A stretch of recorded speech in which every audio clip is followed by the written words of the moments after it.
Et je pense que un type de personne qui ait cette tâche-là, en fait, de rendre accessible des connaissances scientifiques, c'est indispensable pour voir justement eh bien, comment ça peut être traduit. Mais ce qui est aussi indispensable, c'est de construire des connaissances qui, dès le début, correspondent d'une certaine manière à la manière, enfin, aux soucis, aux préoccupations des agriculteurs. Est-ce qu'on peut se permettre d'avoir des mondes qui soient aussi cloisonnés?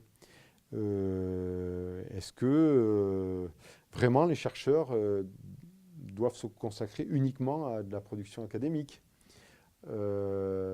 Comment eh bien, rendre accessibles les univers du développement ou de la recherche aux agriculteurs pour qu'ils puissent, d'une certaine manière, interroger ces univers? Un agriculteur, ça ne fait pas qu'interroger d'ailleurs ces univers, mais ça peut apporter profondément des connaissances que eux ils ont éprouvées à l'univers de la recherche pour aider cet univers-là à avancer.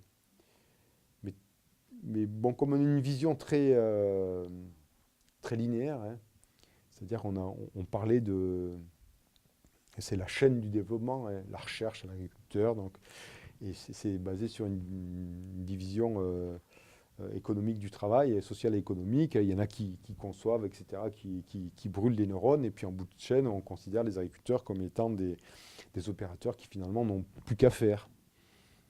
Or, il se trouve que la connaissance de la pratique n'est pas la connaissance théorique, ça ne se superpose pas. Hein. Le rôle des agronomes, eh bien, il n'est plus de fonctionner toutes choses égales par ailleurs en station expérimentale pour dicter la leçon aux agriculteurs, mais elle est d'accompagner les agriculteurs par des mesures, y compris qui vont s'apparenter. L'agronome va devenir de plus en plus écologue, c'est-à-dire il va faire des mesures, il va comprendre ce qui se passe dans le champ aménagé par l'agriculteur.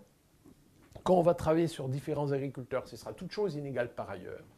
Et donc l'idée sera de pouvoir établir des modèles prédictifs, c'est-à-dire qu'après 2-3 saisons, de commencer à dire voilà ce qui vous est arrivé avec cette technique-là, voilà ce qui pourrait vous arriver une année sèche, voilà ce qui pourrait vous arriver s'il y a du gel, voilà ce qui pourrait arriver. C'est d'avoir des modèles prédictifs pour aider l'agriculteur dans ses choix. Donc l'agronome, désormais, va être un savant.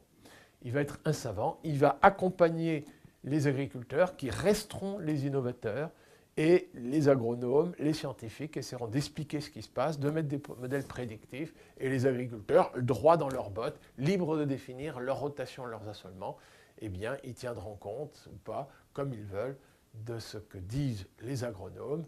Ils risquent d'ailleurs, pour une large part, de s'en inspirer si le conseil leur apparaît astucieux. C'est de l'autre côté, c'est comment la recherche reste en dehors de l'agitation des agriculteurs et puis pond de son côté des systèmes de production sans s'inquiéter de ce qui émerge, en disant ben voilà, on teste, on éprouve et puis après regardez ce qui convient ou pas. Est-ce que ça c'est encore possible lorsque finalement, lorsqu'on s'intéresse à l'émergence de systèmes alternatifs à une agriculture conventionnelle, eh bien on s'aperçoit que ça déborde de création hein, dans le monde agricole. Il y a plein de choses qui sont inventées, qui sont créées pour justement répondre à des objectifs de respect de l'environnement. Donc la question qu'on peut se poser du côté de la recherche, c'est finalement comment la recherche, eh bien, elle s'engraine aussi d'une certaine manière sur le terrain, à proximité de ces gens qui véhiculent un discours par eux-mêmes et non pas un discours qui se trouve être cadré, formaté, institutionnalisé pour être finalement suffisamment général. Et donc,